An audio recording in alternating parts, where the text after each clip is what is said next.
নমস্কাৰ, এই মুহূৰ্তত দিবলৈ লৈছোঁ অসমৰ প্ৰত্যেকগৰাকী জনসাধাৰণৰ বাবে কেইবাটাও গুৰুত্বপূৰ্ণ খবৰ। আজি হৈছে 20 এপ্ৰিল। আজিৰ দিনটো কেইবাটাও গুৰুত্বপূৰ্ণ খবৰ এই মুহূৰ্তত জনাইছোঁ। আজি প্ৰথমটো খবৰ, 8 ছেপ্টেম্বৰত অসমলৈ আহিব প্ৰধানমন্ত্ৰী নৰেন্দ্ৰ মোদী। শনিবাৰে দিল্লীত প্ৰধানমন্ত্ৰী নৰেন্দ্ৰ মোদীক সাক্ষাৎ কৰে মুখ্যমন্ত্ৰী ডক্টৰ হিমন্ত বিশ্ব শৰ্মাই। ডক্টৰ ভূপেন হাজৰিকাৰ জন্ম জয়ন্তীৰ বছৰজোৰা কাৰ্যসূচীৰ শুভাৰম্ভণিৰ অনুষ্ঠানলৈ প্ৰধানমন্ত্ৰীক নিমন্ত্ৰণ জনায় মুখ্যমন্ত্ৰীগৰাকীয়ে।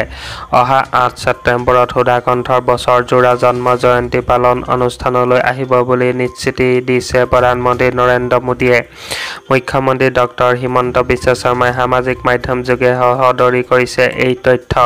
সুধাকণ্ঠৰ জন্ম জয়ন্তীৰ বছৰজোৰা কাৰ্যসূচীৰ শুভাৰম্ভণি কৰাৰ লগতে 5,700 কোটি টকাৰ গুৱাহাটী ৰিং ৰোডৰ লগতে মঙ্গলদৈ চিকিৎসা মহাবিদ্যালয় আৰু হাস্পতালৰ আধাৰশিলা স্থাপন কৰিব প্ৰধানমন্ত্ৰী মোদীয়ে।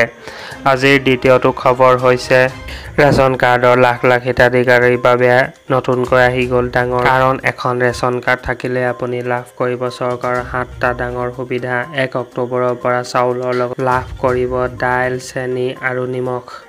বজাৰতকৈ 25 টকা কম দামত লাভ কৰিব দাইল, 25 টকা কম দামত লাভ কৰিব চেনি, 10 টকা কম দামত লাভ কৰিব নিমখ। ৰেচন কাৰ্ড থাকিলেই পৰিয়ালে লাভ কৰিব 35 কেজিকৈ চাউল।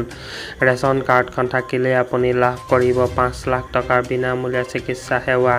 ৰেচন কাৰ্ড থাকিলেই আপোনাক নালাগে কোনো আয়ৰ প্ৰমাণ পত্ৰ। যদিহে আপোনাৰ কাৰ্ড নাই, কিদৰে উলিয়াব নতুন ৰেচন কাৰ্ড?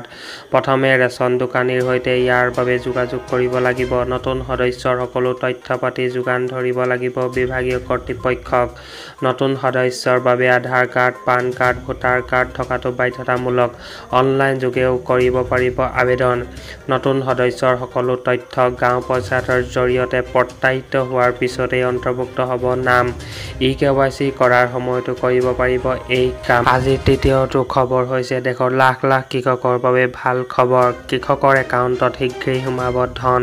চৰকাৰে ধন বিতৰণৰ বাবে সাজু কৰিছে তালিকা। এই মাহতে কৰি লওক এইকেইটা কাম, অন্যথা বঞ্চিত হ'ব ধন লাভৰ পৰা। যোগ্য হিতাধিকাৰীৰ পৰিৱৰ্তে অযোগ্য হিতাধিকাৰীয়ে ঘূৰাই দিব লাগিব ধন।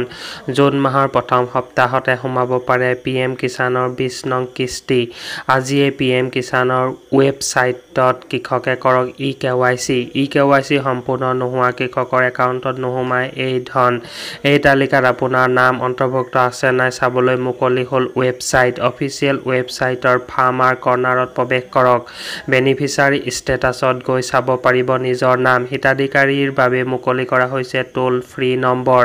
যিকোনো সমস্যা হ'লে কৰিব পাৰিব যোগাযোগ। ছেভ কৰি লওক 155261 অথবা 1800115526 আৰু 0112338109 নম্বৰ। আজিৰ চতুৰ্থটো গুৰুত্বপূৰ্ণ বাতৰি হৈছে, 1 অক্টোবৰৰ পৰা বৃদ্ধি পাব অংগনবাড়ী কৰ্মী সহায়িকাৰ দৰমহা। ৰাজ্যৰ হাজাৰ হাজাৰ অংগনবাড়ী কৰ্মী সহায়িকালৈ ভাল খবৰ। 1 অক্টোবৰৰ পৰা দৰমহা বৃদ্ধি হ'ব সকলো অংগনবাড়ী কৰ্মী সহায়িকাৰ। দৰমহা বৃদ্ধিৰ লগতে এককালীন সাহায্যও লাভ কৰিব অংগনবাড়ী কৰ্মী সহায়িকাই। প্ৰথমবাৰলৈ ৰাজহুৱা ঘোষণা কৰিলে মুখ্যমন্ত্ৰীয়ে। এতিয়াৰে পৰা আন্দোলন কৰিব নালাগে ৰাজ্যৰ অংগনবাড়ী কৰ্মী সহায়িকাই। অংগনবাড়ী কৰ্মী সহায়িকাৰ জীৱন ধাৰণৰ মান উন্নত কৰাৰ বাবে মুখ্যমন্ত্ৰীৰ বৃহৎ পদক্ষেপ।